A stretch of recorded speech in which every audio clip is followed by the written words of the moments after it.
la soberanía nacional, que es una sola, nosotros creemos que el concepto de soberanía es un concepto total de determinación del pueblo argentino con respecto a la nación argentina y a su relación con las demás naciones del mundo. Nosotros creemos en la existencia de las naciones, creemos que es parte del orden natural, de la ley natural, y creemos que la existencia de las naciones y la existencia de los pueblos debe ser defendida frente a los intentos de homogeneización cultural, frente a los intentos de disolución de las naciones por parte de esto que se determina nuevo orden mundial o Agenda 2030 o lo que es para nosotros aquello que en el siglo XIX y XX eran los poderes fácticos, las embajadas extranjeras, las multinacionales, y que hoy se manifiestan en aquello que tiene subsumida a la nación argentina a través de la desocupación inducida por las potencias extranjeras, que ha creado más de 5 millones de desocupados en un país que está todo por hacerse, y que pretende mantener el territorio argentino despoblado, bajo el control de la natalidad, con el cual, como hace tiempo atrás el general manifestó, el último líder, digamos, trascendente que tuvo nuestra patria, el último sabio que tuvimos entre nosotros los argentinos, como supo manifestar en su tiempo que teníamos que estar más o menos para esta fecha alcanzando los 100 millones de habitantes.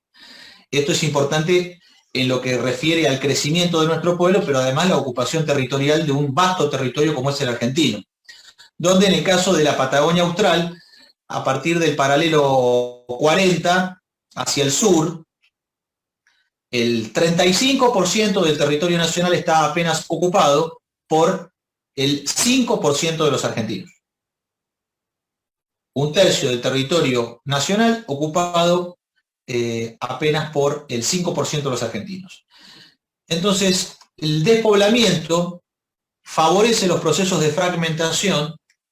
que el imperialismo, las embajadas extranjeras y a través de sus multinacionales pretenden para repartir la Argentina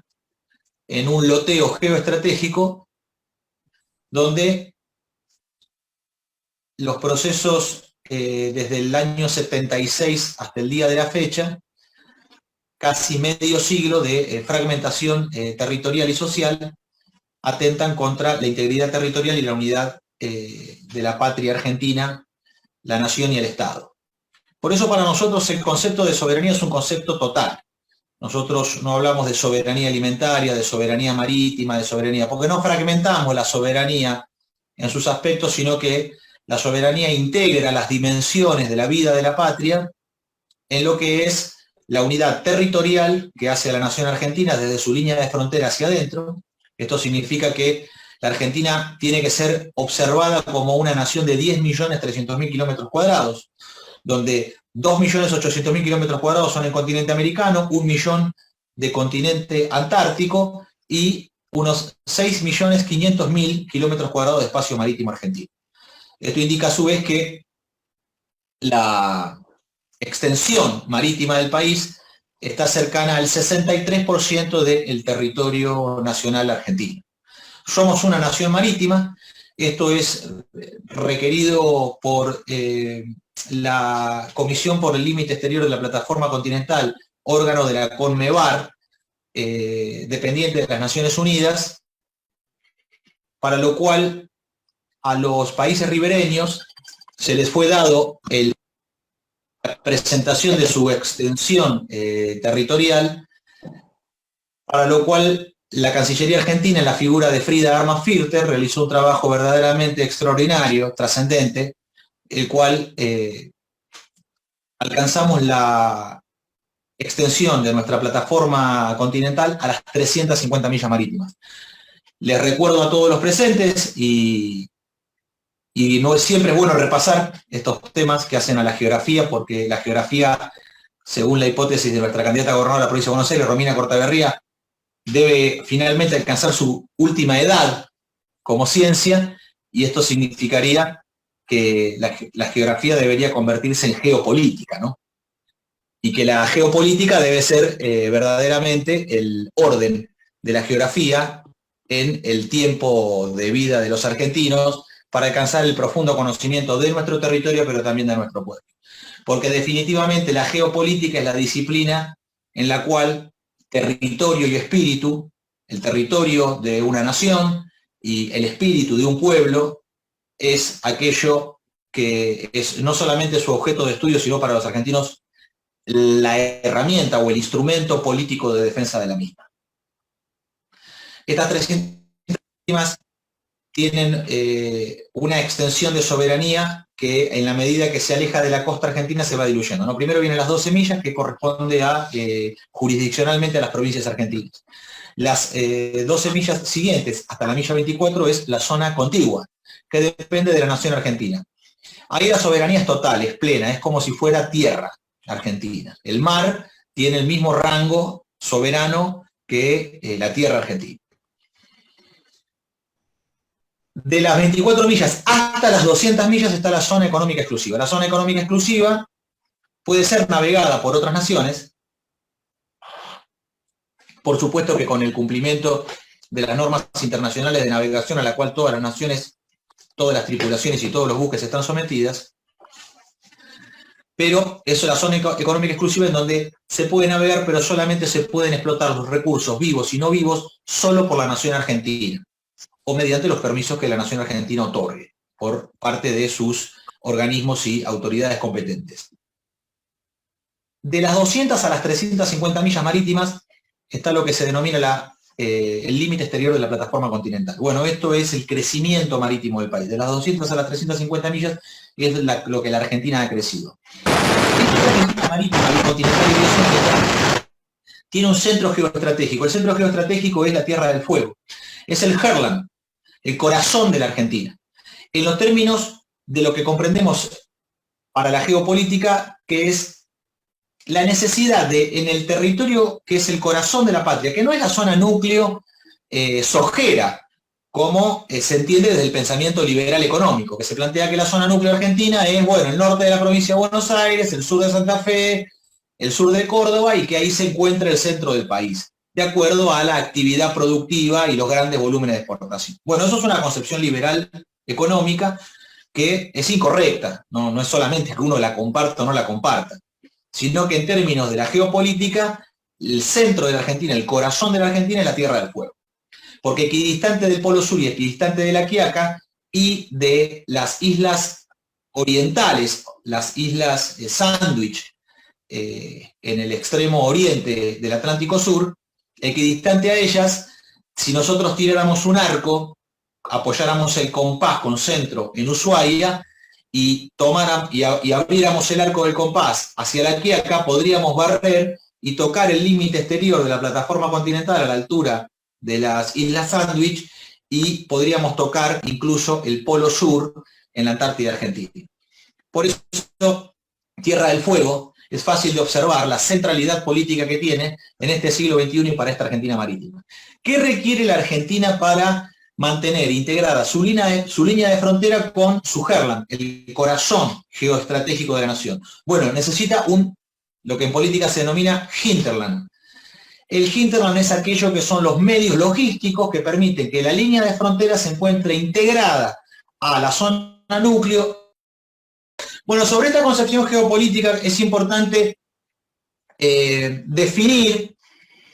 porque desde allí es donde nosotros hemos constituido, desde el Movimiento de Liberación Nacional, donde está integrado el Foro Naval Argentino, el Movimiento Industrialista Nacional y otras organizaciones libres del pueblo que se han integrado en el Movimiento de Liberación Nacional y presentan hoy en la Argentina un plan director de gobierno para la patria, un proyecto de gobierno para la Argentina que tiene varios objetivos, entre ellos el principal y el más urgente para nosotros, que es alcanzar el pleno empleo en un ciclo de 4 años de gobierno. Y esto va a requerir de la organización, en términos generales, de no solamente todo el aparato productivo nacional, sino de todos los organismos de ciencia y técnica, desde los organismos de investigación, pasando por las universidades y por las escuelas técnicas, para poner en marcha un proceso de industrialización que en 4 años de gobierno termine con el drama social, el flagelo que significa estar desocupado. Si la desocupación hoy está alrededor de los 5 millones de desocupados en la Argentina, esto requiere de la movilización total de la fuerza de trabajo. Lo que estamos impulsando es el régimen general del trabajo, la movilización total del trabajo, en lo que en la doctrina nacional, doctrina del general San Martín, del general Belgrano, de Martín Miguel de Güemes, por nombrar algunos patriotas de hace 200 años, junto con Macacha Güemes, con Juana Zurduy, así como tiempo después esa dupla guerrera argentina que constituyó Encarnación Ezcurra y Juan Manuel de Rosas, defendiendo la aduanas y nacionalización de la banca, el primer antecedente de nacionalización del comercio exterior y la banca, que tuvo en 1835 la sanción de la ley de aduanas por parte de Rosas, y en 1845 hubo que defenderlo en la vuelta de obligado, donde si bien hubo una derrota en las barrancas de la vuelta de obligado, ahí en el norte de la provincia de Buenos Aires, por parte del instrumento militar, en las angosturas de Quebracho, en Santa Fe, de allí no pasan, y fueron derrotados de manera definitiva la más poderosa flota naval de la época, que era la escuadra anglo-francesa. Así también como aquellos creadores del Estado empresario argentino, el general Mosconi y Hipólito Yrigoyen, como también lo realizaron el general Savio con la creación de los altos hornos Zapla en Palpalá, Jujuy, la creación de la siderúrgica integrada, y el general Perón en la década del 40. En esta línea de doctrina nacional, la doctrina de autodeterminación argentina es la doctrina de nación y pueblo en armas. Y esto significa que, acompañado a un sistema de defensa nacional organizado en las Fuerzas Armadas Argentinas, en la Fuerza Aérea, la Marina de Guerra y el Ejército Argentino, a esto va acompañado de un proceso de industrialización donde probablemente el general Savio sea su mayor exponente, ¿no? Cuando manifestó que sin acero seremos siempre vasallos y que la producción de acero es la columna vertebral de cualquier proceso de industrialización de cualquier nación del mundo, y que eso permitía no solamente la independencia económica, sino la soberanía política de la nación argentina, porque la producción de acero hace al desarrollo del sistema de armas para la defensa nacional. Entonces, en este aspecto, definiendo una doctrina nacional de nación y pueblo en armas, determinando geográficamente la Argentina como una nación marítima, y valiéndonos de los antecedentes que tenemos de haber tenido una flota mercante poderosa entre la década del 40 en el siglo XX, entre 1940 y 1990, donde el proceso de privatizaciones bajo la ley 23.696 de reforma del Estado entregó las empresas del Estado al capital multinacional. Se firmaron los acuerdos de Madrid, donde se entrega una rendición incondicional por parte de la clase política argentina a Inglaterra, y se sanciona en 1992 la ley de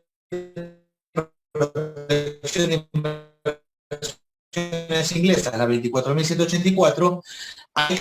porque pasamos de tener una de las marinas mercantes más numerosas y con la edad promedio de sus embarcaciones más joven, hasta la década del 90, en lo que fue Empresas de Líneas Marítimas Argentinas, ELMA, que era la unión de la flota argentina de navegación de ultramar y la flota mercante del Estado, que tiene nacimiento allá por la década de 40, por parte de esas fuerzas armadas de sentido industrialista,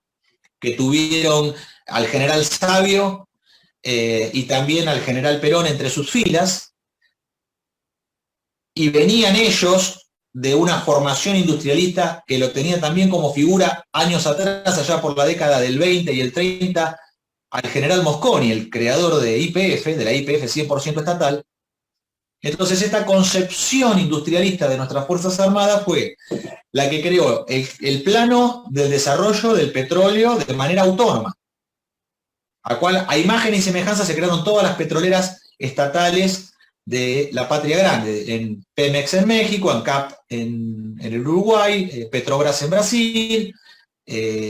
Copetro en Colombia, y la YPFB, la YPF boliviana, ¿no? Que hasta en la sigla emula la gesta de los argentinos. Bueno, así pasó en el plano del acero con el general Sabio, lo mismo con la Comisión Nacional de Energía Atómica, allá por 1950, y con la Marina Mercante, que llegó a alcanzar a ser una de las cuartas flotas del mundo de bandera nacional, y la cual en la década del 90 fue desguazada. Comprendiendo geográficamente nuestra nación, teniendo conciencia geopolítica de la misma, valiéndonos de una doctrina nacional que nos puede unir a todos los argentinos, con válidos antecedentes de nuestras gestas patrióticas de liberación, y dado la experiencia adquirida en la industria y la técnica a lo largo de los años, y que a pesar de las circunstancias en las cuales nos encontramos, los argentinos seguimos conservando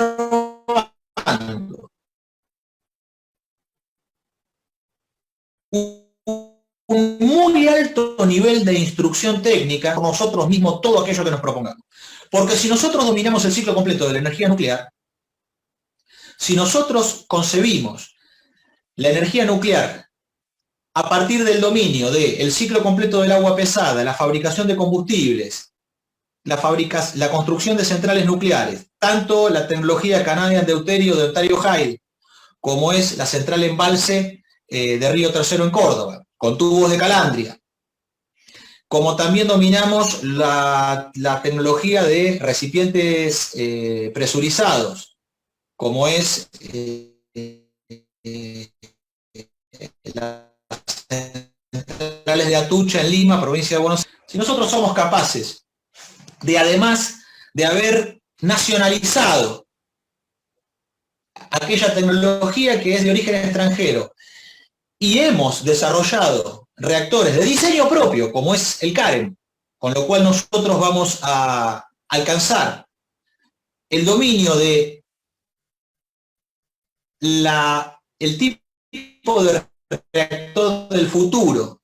porque la humanidad a partir del diseño argentino marcha a un tipo de reactor modular, donde los norteamericanos están en una carrera para tratar de terminarlo antes que nosotros, por eso hay que meterle pata desde la Argentina. Y estos reactores modulares lo que permitirían es, además, no necesitar de una fuente de agua cercana como un río o un embalse, por el tipo de sistema de refrigeración que tienen. Bueno, los argentinos nos mantenemos, quizás no en todo, pero en algunos sectores, siendo vanguardia industrial del mundo.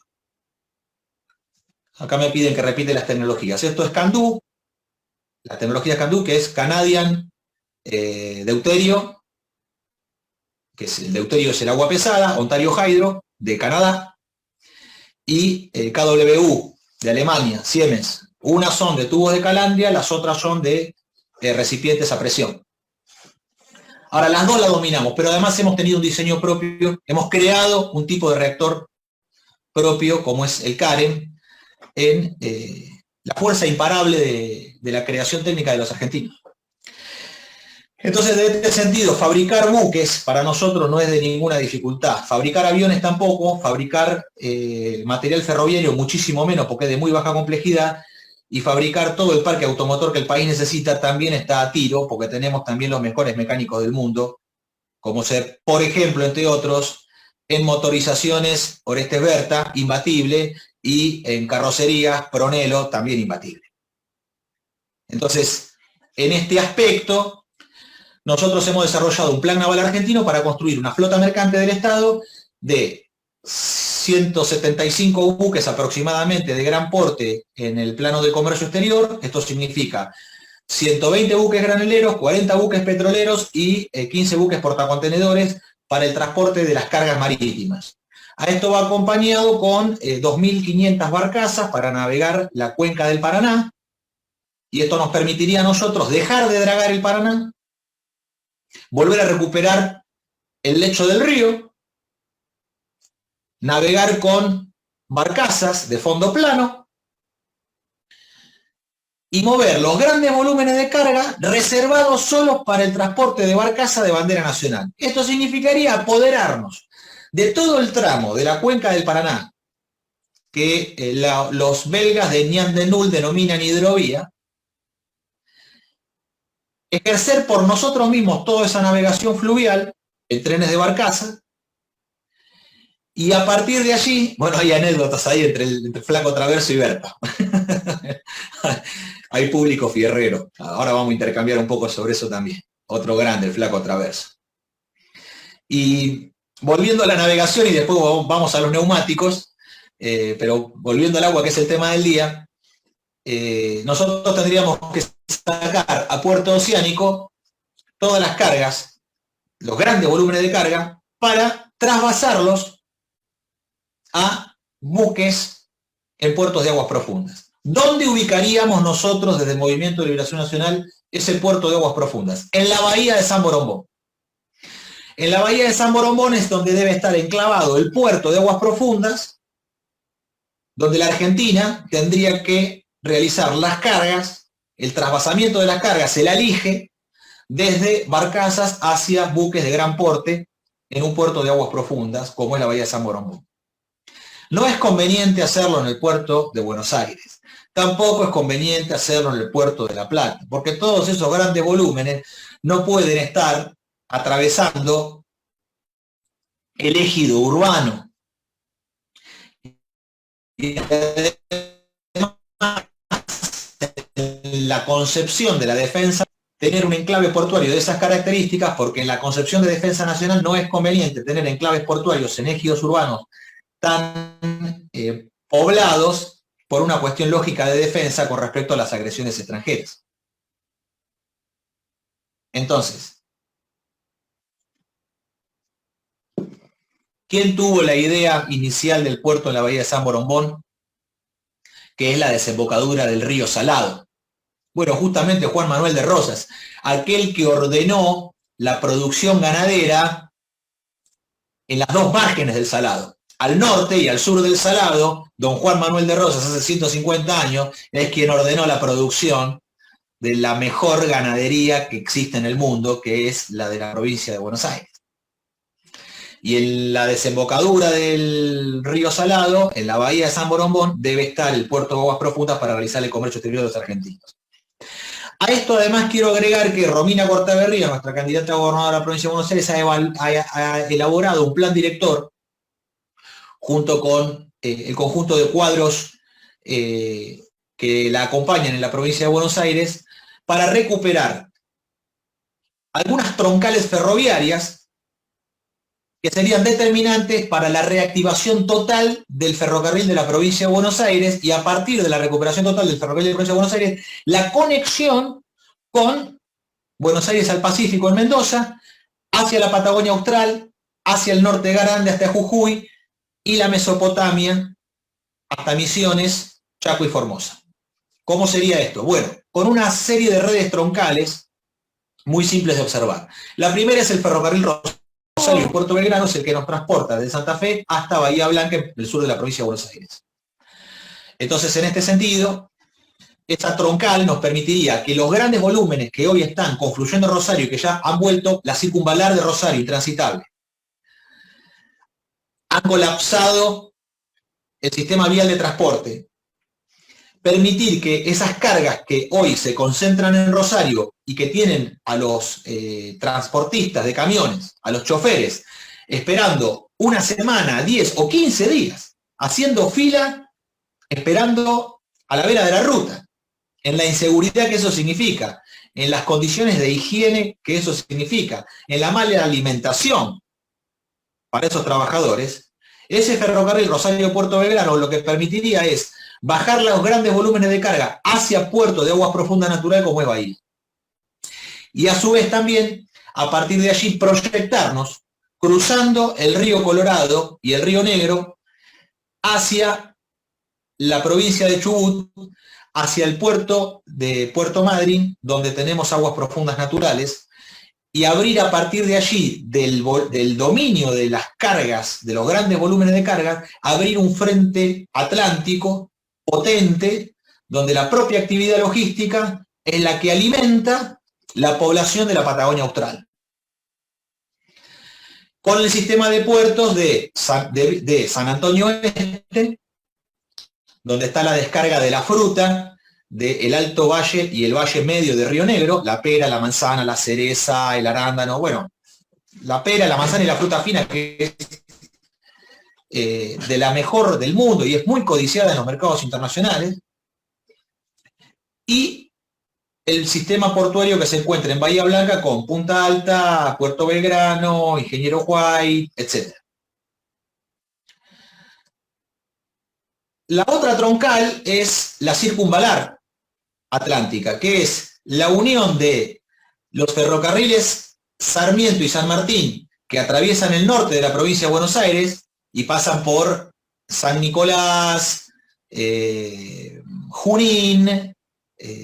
Lincoln, Ameguino, hasta La Pampa, hasta Trenquelauquen, y en la frontera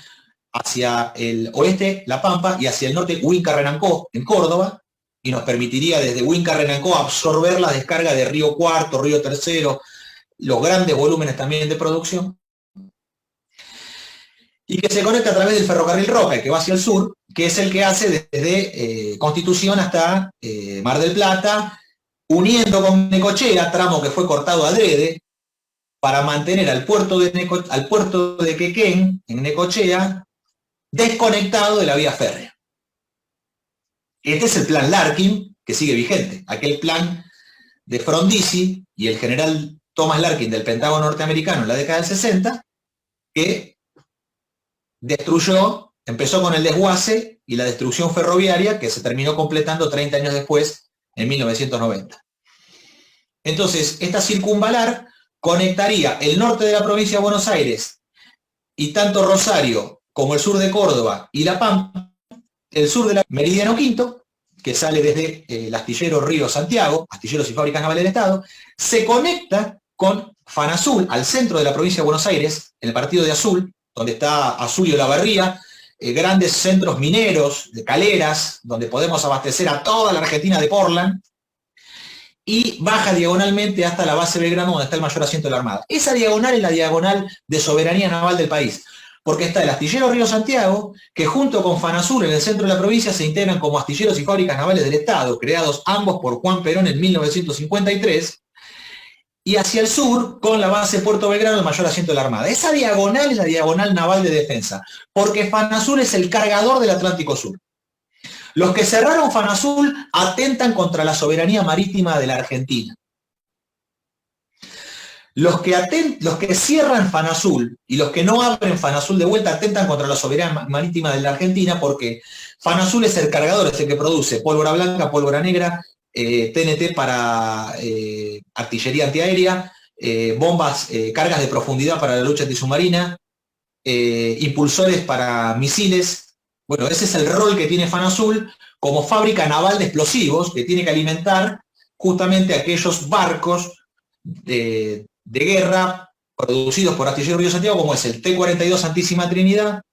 las 6 corbetas misilísticas MECO 140, el Santísima Trinidad, fabricado por astilleros Vickers Armstrong de Inglaterra, bajo licencia. Las 6 corbetas MECO 140 bajo astilleros Blamont-Foch de Alemania.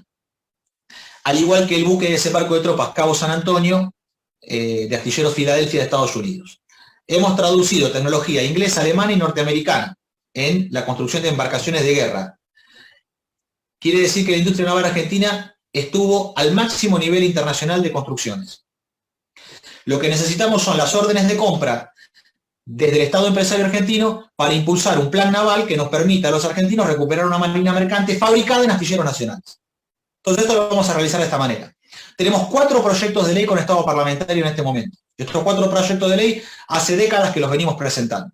¿Qué significan? El Fondo de Desarrollo de la Industria Naval para recuperar el financiamiento y la construcción de los barcos en astilleros nacionales con un gravamen del 2% a todos los fletes marítimos que tocan puerto argentino. Los fletes marítimos están en el orden de los 10.000 millones de dólares. Con un gravamen del 2% nos hacemos de 200 millones de dólares que nos permitiría a nosotros el financiamiento anual para fabricar entre 5 y 7 buques Panamax por año. Votar entre 5 y 7 buques Panamax por año significaría tener en construcción en astilleros nacionales entre 15 y 20 barcos, tanto en los talleres de estructura, en los platos, en las gradas y en el alistamiento. Porque los barcos se empiezan a hacer desde que la chapa entra al granallado, a los talleres donde se hace el trazado, donde se hace el oxicorte, después del oxicorte va a la plegadora y al rolo, después los caldereros puntean las chapas, después vienen los soldadores y empiezan a hacer los pedazos de barco, las fetas de barco, y todo eso desde los platos se va montando en la grada, y en la grada se va uniendo los pedazos de barco hasta que el barco queda terminado en la grada, se hace la botadura y se termina de hacer el alistamiento, que es el montaje de los equipos, por ejemplo, de electrónica, el montaje de las cañerías, las conexiones eléctricas, el aire comprimido, los fluidos necesarios para que el buque funcione. Entonces, y las tareas de pintura, por supuesto. Entonces, todas esas etapas de construcción naval requerirían que justamente con este financiamiento que nosotros obtenemos con un gravamen del 2% a los fletes marítimos, nos permitiría a nosotros tener justamente la posibilidad de financiar la construcción de entre 5 y 7 buques Panamax por año. Pero esto, medido en trabajo, significaría que la actividad general, para poder entregar entre 5 o 7 buques por año, la industria naval tendría que tener en construcción, en las distintas etapas, porque un barco lleva entre 2 y 3 años terminarlo, en construcción tendríamos entre 15 y 20 barcos en desarrollo en la industria naval. Este financiamiento es para que los astilleros argentinos vuelvan a ponerse de pie. Esto significaría reabrir todo lo cerrado. Reabrir Sanín, Príncipe Mengue y Penco y Alianza en la ribera sur del Riachuelo. Esto significaría reabrir Astarza y Mestrina en Tigre. Como darle actividad al astillero Corrientes de Buñisqui, y de industria naval se encuentra realizando tareas menores, cuando fue un astillero capaz de fabricar plataformas offshore que exportamos a Tailandia. Entonces eso también habla de la alta calidad de la industria naval, y esto tuvo centro en la provincia de Corrientes. Astillero que todavía sigue en pie, pero para que siga en pie hay que darle laburo, si no va a terminar cerrando como los otros. Para ponerlo de pie y salvarlo hay que darle laburo. Y para darle laburo, lo que nosotros proponemos es este esquema de financiamiento, pero además un mercado de navegación. Las multinacionales hoy realizan el 100% de los fletes marítimos. Nosotros tenemos que volver a ejercer el derecho internacional de reserva de carga. El derecho internacional de reserva de carga, lo que voy a explicar ahora, es el mayor conflicto en el ambiente naval, porque todos los que trabajan para el enemigo se niegan a ejercer la reserva de carga nacional. Se niegan a pelear por ella, se niegan a ejercerla, y ahí está el mercado de fletes y la facturación. Porque la facturación de las cargas marítimas deben ser reservadas por la nación argentina para buques de bandera nacional. Entonces la reserva de carga significa que el 50% de los fletes de importación y de exportación corresponden a los buques de bandera argentina. Y ahí está el poder jurisdiccional que el país debe ejercer para hacerse de un mercado de cargas que le corresponde por derecho soberano y de acuerdo a los tratados internacionales, como la Conferencia de Ginebra del 72, en la cual la reserva de carga ha sido reconocida internacionalmente por todas las naciones que navegan. Entonces, recuperar este derecho soberano nos permitiría a los argentinos volver a navegar y hacernos de manera inmediata, así, al toque, de un mercado de 5.000 millones de dólares de facturación. De los 10.000 millones de navegación, 5.000 tendrían que ser para los países con los cuales comerciamos y 5.000 serían para nosotros. ¿Cómo se ejecuta esto? Cuando nosotros empezamos a ejercer la reserva de carga, al no tener todavía la marina mercante, porque no tenemos marina mercante de ultramar, y necesitamos una flota de 175 buques, la manera, mientras vamos construyendo los barcos en los astilleros nacionales, la manera de ejercer la navegación significa chartear a casco desnudo. Esto significa alquilar los barcos y ponerle tripulación argentina, bandera nacional, inscribirlo en los registros de comercio argentino, clasificarlo en la Argentina. ¿Esto qué haría? Bueno, nos permitiría a nosotros empezar a navegar con buques alquilados. El esquema de financiamiento de la industria naval con la reserva de carga funciona de esta manera. Mientras nosotros le damos el permiso de navegación, el armador, o sea, el dueño del barco, aquel que navega, que puede ser tanto privado como estatal, lo que tiene que tener es, por el permiso de navegación, una orden de compra de un buque del mismo porte en un astillero argentino. Entonces, de esa manera nosotros atamos a la actividad capital intensiva de navegación de ultramar con la actividad mano de obra intensiva, que es la de construcción en astilleros. Porque el barco se lo tripula con menos de 30 personas. De hecho, ahora hay buques no tripulados, que son drones grandes que navegan. Ahora, la industria naval, frente a esa tripulación de 30 hombres por barco, la industria naval requiere de 2.500, 3.000 hombres para fabricar un barco entre 2 y 3 años. Entonces ahí está la fuerza de la mano de obra intensiva que requiere la industria naval y que además, por ser madre de industria, convoca a todos los oficios y a todas las especialidades. Porque un barco es como construir una ciudad. Un barco es como construir un edificio. Un barco tiene calderas, tiene motogeneradores, tiene motocompresores, tiene impulsor, genera su propia energía eléctrica, potabiliza su agua con sus potabilizadoras. Entonces, el barco requiere de la convocatoria de trabajadores de todos los oficios y de profesionales de todos los ámbitos, porque en la industria naval, para fabricar barcos también se necesitan contadores públicos nacionales, abogados, no solamente los que venimos de la industria. Entonces, en este aspecto, el esquema de financiamiento es: empezamos a navegar, apenas sancionemos estas leyes, empezamos a navegar de manera inmediata con buques charteados a casco desnudo. Y por cada charteado a casco desnudo, una orden de compra en astilleros nacionales. Y ahí está el vínculo directo del ejercicio de navegación, que genera una tasa de ganancia del 30% como mínimo. 30% como mínimo de tasa de ganancia. Esto quiere decir de que los 5.000 millones de dólares de ganancia, 1.700 millones de dólares, de los 5.000 millones de dólares de facturación, 1.700 millones de dólares serían de ganancia líquida. Si un flete de soja a la China, en un buque de 70.000 toneladas de porte bruto, 70.000 toneladas por un flete de $70 la tonelada, 7 por 7, 49. Cerca de 5 millones de dólares podría facturar ese flete. Bueno, de esos 5 millones de dólares, cuando el armador cobra por el transporte que realizó, de esos 5 millones de dólares, 1,5 millones, un poco más de 1,5 millones, un poco más de 1,5 millones de dólares sería ganancia. En una actividad que le llevó a transportar desde la Argentina hasta la China, en 40 días facturó 1,5 millones. Interesante.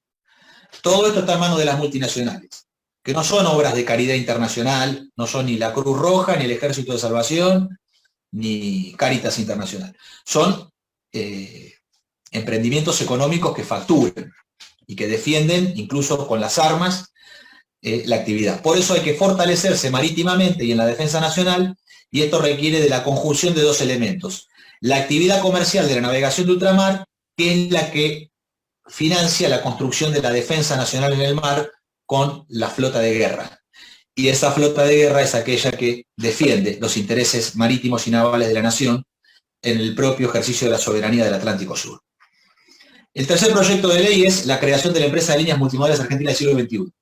Esto ya no es la ELMA marítima, es una ELMA multimodal, que unifica Aerolíneas Argentinas y líneas aéreas del Estado, con una flota carretera de camiones propia, los ferrocarriles argentinos, una flota fluvial para los ríos interiores y una flota mercante para el comercio exterior. Y dado que la tasa de ganancia de la navegación de ultramar nos permitiría a nosotros facturar cerca de 1.700, 1.800 millones de dólares al año, nuestra voluntad es aquella de volcar la ganancia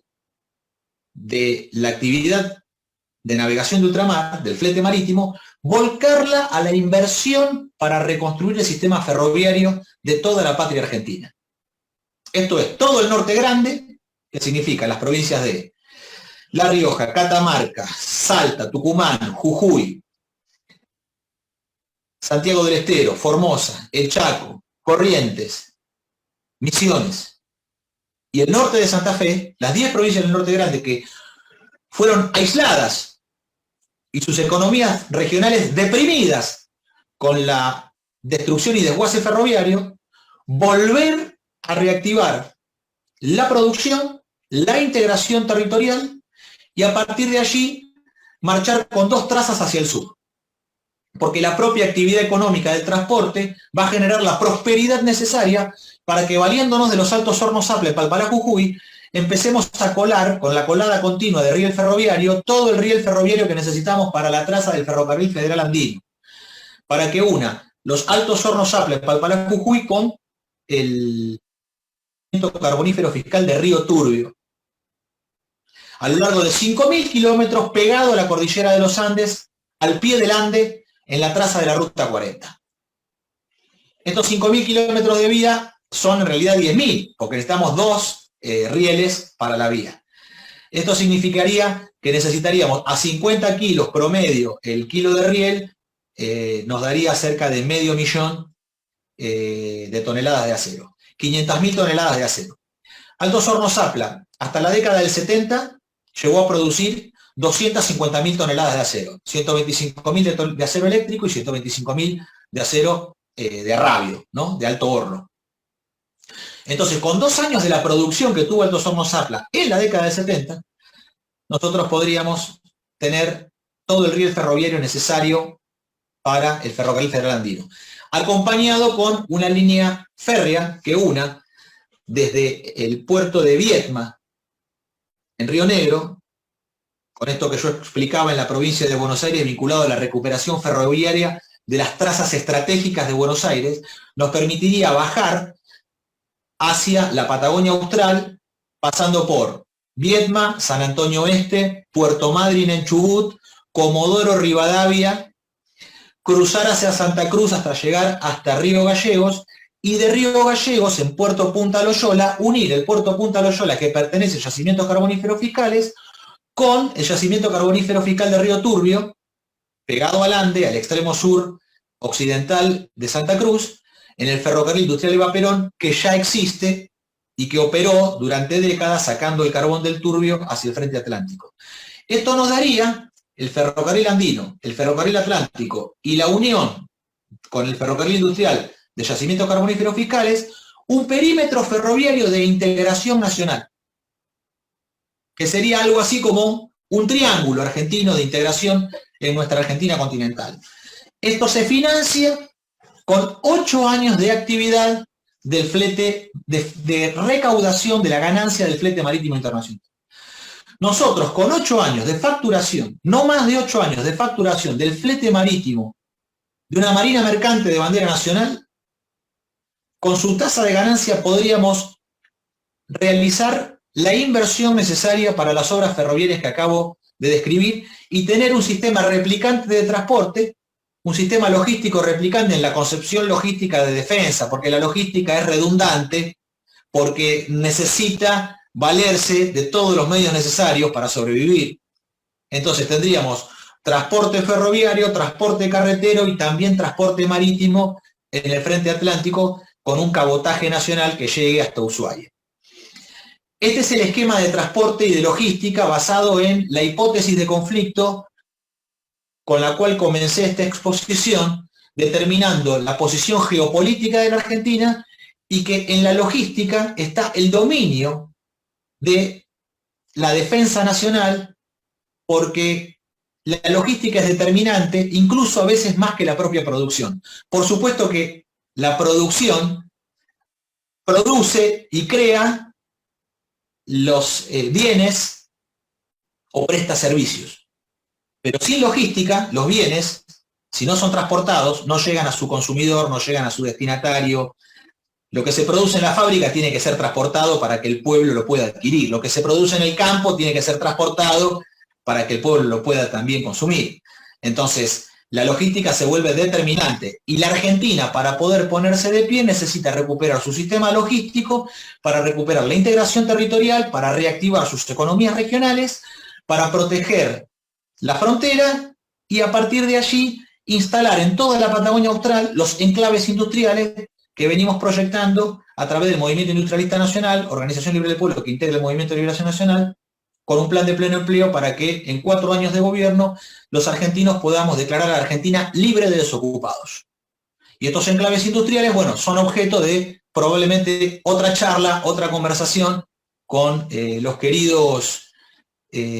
compatriotas de la Universidad Tecnológica Nacional, que quiero recordar que es la Universidad Obrera, la UOM, la Universidad Obrera Nacional, creada por el general Perón, para que los hijos de los trabajadores y los trabajadores pudieran estudiar en el mayor grado, como es el terciario y el universitario, que es lo que provee la Tecnológica Nacional en este momento, las carreras terciarias y universitarias, para que los trabajadores podamos acceder al máximo nivel de conocimiento. Entonces, hay tarea y hay misión para nuestros queridos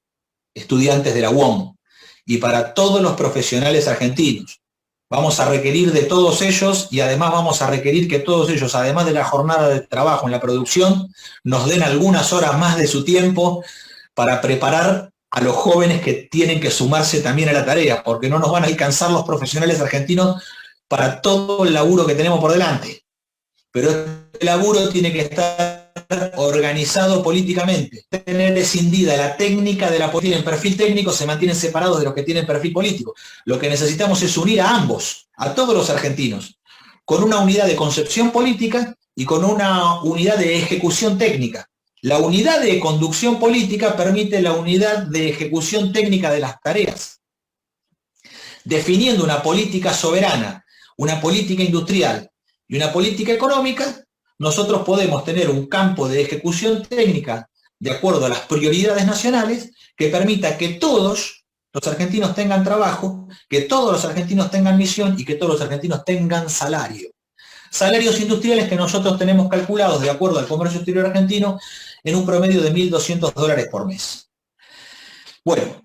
yo no sé si es tiempo de hacer una pausa y escuchar las preguntas y las intervenciones de los presentes, porque sobre este tema, sobre logística, navegación de ultramar, comercio exterior, industria naval y defensa, y Antártida, que todavía no hemos abordado el campo de la Antártida Suramericana como proyecto estratégico que estamos impulsando de unión de las 33 naciones de la CELAC para que con sus respectivos institutos antárticos se integren en una corporación científica conducida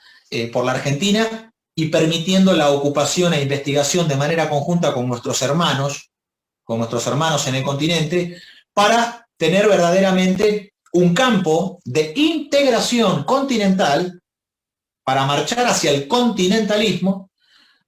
en una misión superior a los actuales pactos bilaterales, declaraciones diplomáticas y demás, que no terminan verdaderamente de cuajar la unidad continental, y nosotros creemos que debe haber un creciente científico que tiene que tener como punto de partida la Antártida y ser un creciente científico de integración continental hacia el norte. Y un creciente industrial que tiene que venir desde el norte grande hacia la Patagonia Austral, para que los argentinos desde el norte grande y desde la Patagonia Austral confluyamos en la ocupación territorial y defensa de nuestra patria a través del instrumento de ocupación y de integración por excelencia, que es el trabajo industrial de los argentinos.